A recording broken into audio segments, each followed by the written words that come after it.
नमस्कार श्रोते हो, इरा ब्लॉगिंग मराठी या यूट्यूब चॅनलवर सर्वांचे स्वागत. आजच्या व्हिडिओमध्ये आपण ऐकणार आहोत खेळ मांडला या कथेचा अंतिम भाग. लेखिका संजना इंगळे.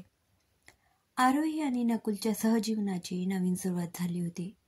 40 ओलांडल्यानंतर आरोहीला नकुलच्या चांगुलपणावर प्रेम जडलं होतं. दुसरा कुणी असता तर अशा अवस्थेत सोडून गेला असता. ज्याची बायको लग्न अगोदर गरोदर होती, जिला आता मूल होऊ शकत नाही, अशा स्त्रीला त्याने पदरात घेतलं आणि तिला जपलं. आरोही मात्र स्वतःच्या चौकटीत जगत होती. नकुलच्या छत्राखाली तिला खूप सुरक्षित वाटत होतं. एखाद्याच्या आयुष्यात देवदूत धावून यावा तसा नकुल आरोहीच्या आयुष्यात आला होता. आरोहीची स्मृती परत आल्यानंतर तिने मौन बाळगलं होतं. तिला अनामिक भीती होती नकुलने तिला दूर सारण्याची. पण नकुल मात्र सगळं जाणून होता आणि तरीही त्याने आरोहीला कधीही एकटं सोडलं नव्हतं. तिकडे मानवची बायको पूर्णपणे कुलमडून गेलेली असते. खरं तर मानवने तिला आरोहीबद्दल सर्व काही सांगितलं होतं, पण गोष्ट इतकी पुढे गेली असेल हे तिला माहीत नव्हतं. मानव आरवी आणि शुभमला त्यांच्या एका नातेवाईकांकडे काही दिवस पाठवून देतो. या सगळ्या घटनेनंतर दोघांवर वाईट परिणाम नको हेच मानवला वाटत होतं. मानवची बायको घरात अबोरला धरते. एका जागेवर बसून शून्यात नजर टाकून असते. मानव तिची समजूत घालायला जातो. मला माहितीये या क्षणी तुला काय वाटत असेल. तुला खरंच सांगतो, मलाही कल्पना नव्हती की आरोही गरोदर. ते सगळं प्रकरण झालं आणि मला काहीही खबर लागली नाही. आणि आज हे सगळं मला समजलं. मला माफ कर. माझा राग तुमच्यावर नाहीये मानव. हे सगळं माझ्याच बाबतीत का घडावं? दैवाने असा खेळ मांडून ठेवलाय की त्याला अंत नाही. सरिता मावशी तिच्यासाठी ज्यूस घेऊन येते. ताई, हे घ्या. तुम्ही सकाळपासून काहीही खाल्लं नाही. हे घ्या, बरं वाटेल. मानवची बायको सरिताकडे बघून तिला म्हणते, तुम्हाला तर सगळं माहीत होतं ना, मग आम्हाला सांगायची गरज वाटली नाही? सरिता मामीची स्थितीही काही वेगळी नव्हती. या सर्व प्रकरणाने त्याही घाबरल्या होत्या. काहीही न बोलता त्या निघून गेल्या. मानव, यांचं मला काही एक कळत नाहीये. त्यांनी आपल्याच घरात आसरा मागितला. त्यांना माहीत होतं आरोही आणि तुझ्याबद्दल. आरोहीकडे न जाता त्या तुझ्याकडेच का आल्या? सगळी गुंतागुंत आहे ना त्यांची. बरं, ते जाऊ दे. आरवी आणि शुभमला बोलावून घेतो मी. या सगळ्यात तेही डिस्टर्ब झालेत. हो, बोलावून घ्या. आणि हो, ऐका ना, तुमचा भूतकाळ काहीही असो, मी तुमच्यावर कालही तितकंच प्रेम केलं आणि यापुढेही करत राहीन. मानवच्या डोळ्यात पाणी येतं. मी आरोहीच्या आठवणीत गर्क असायचो, पण तू मात्र मला, माझ्या कुटुंबाला तोलून धरलं. आज मी जो आहे तो फक्त तुझ्यामुळे. सरिता मामीला आता हे सगळं असह्य होतं. त्यांना वाटायला लागतं की आरोहीला आरवीबद्दल सांगायला हवं होतं. आई अन मुलीची ताटातूट करायला नको होती. हे सगळं असह्य होऊन त्या तडक आरोहीचं घर गाठतात. मामीला दारात आलेला पाहून नकुल आणि आरोहीला धक्का बसतो. नकुल मामीला आत बोलावतो. सरिता मामींचे अश्रू थांबत नसतात. आरोही धीर करून तिला म्हणते, मामी, तू तुझ्या मृत्यूचं चित्र उभं करून अलिप्त राहिलीस. काय कारण होतं तुझं तुलाच ठाऊक. पण जाऊ दे, आता झालं गेलं, विसरून जा. नुसतं तेवढंच असतं तर कधीच विसरले असते ग मी. पण अर्धी गोष्ट अजून बाकीच आहे. नकुल आणि आरोहीची धडधड वाढू लागते. आता काय ऐकायचं बाकी आहे अजून? आरोही, बाळा, तुझं बाळ. माझं बाळ? काय त्याचं? ते अनाथ आश्रमात आजाराने गेलं नाही. खोटं आहे ते. आरोही आणि नकुल ताडकन उठून बसतात. दोघांना प्रचंड धक्का बसलेला असतो. आरोही मामीचे दोन्ही खांदे हलवत पोट तिडकीने विचारते, काय? मग कुठे आहे ते? त्या दिवशी प्रमिलाने त्या बाळाला अनाथाश्रमात सोडलं. मीही पाठोपाठ गेले. तिथेच काम करू लागले. एक दिवस मानव आणि त्याची बायको तिथे आले आणि बाळाला दत्तक घेऊन गेले. मीही त्यांच्याकडे आसरा मागितला. मला बाळ हवं होतं.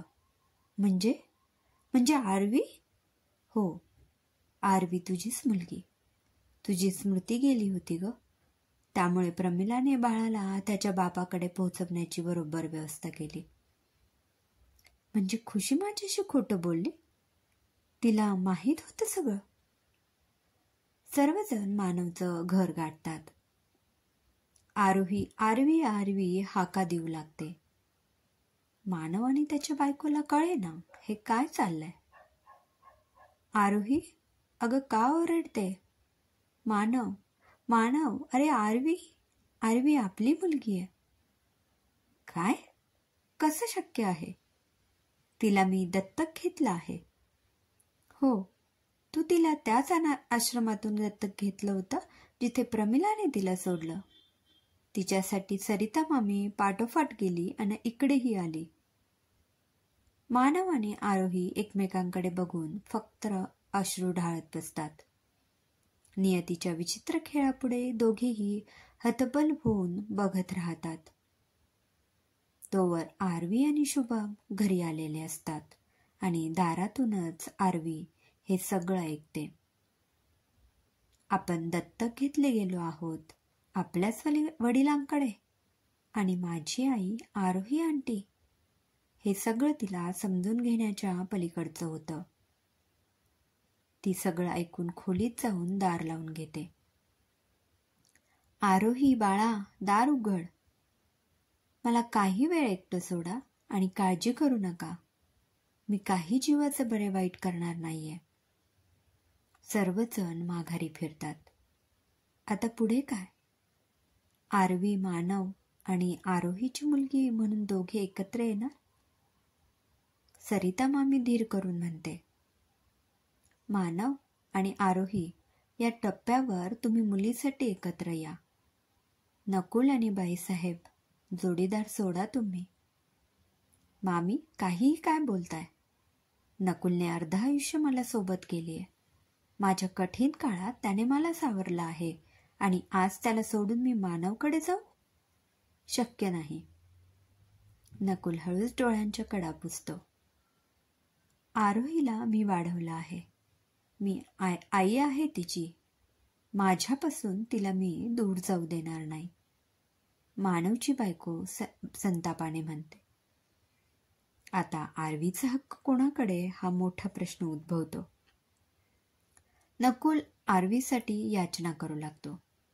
हे बघा, इतके दिवस आरवीला तुम्ही सांभाळलं. आता मला पितृसुख आणि आरोहीला तिच्या हक्काचं मातृसुख मिळू द्या.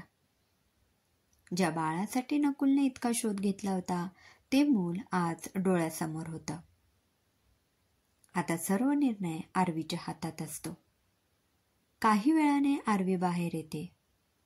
ती काय म्हणते याकडे सर्वजण लक्ष देऊ लागतात. मी खूप विचार केला.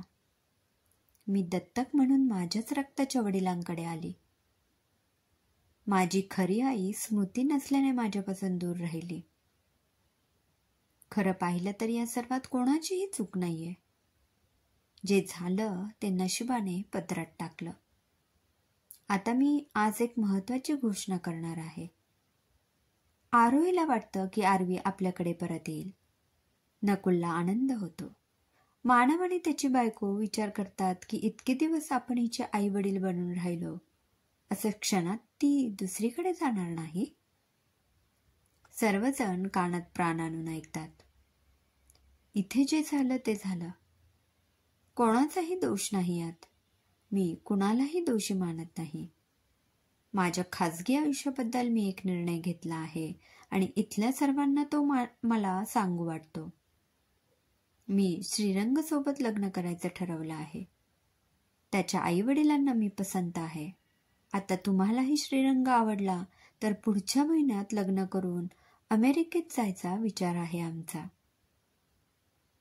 हे सांगितलं आणि आरवीने पहिली आणि शेवटची मिठी आरोहीला मारली.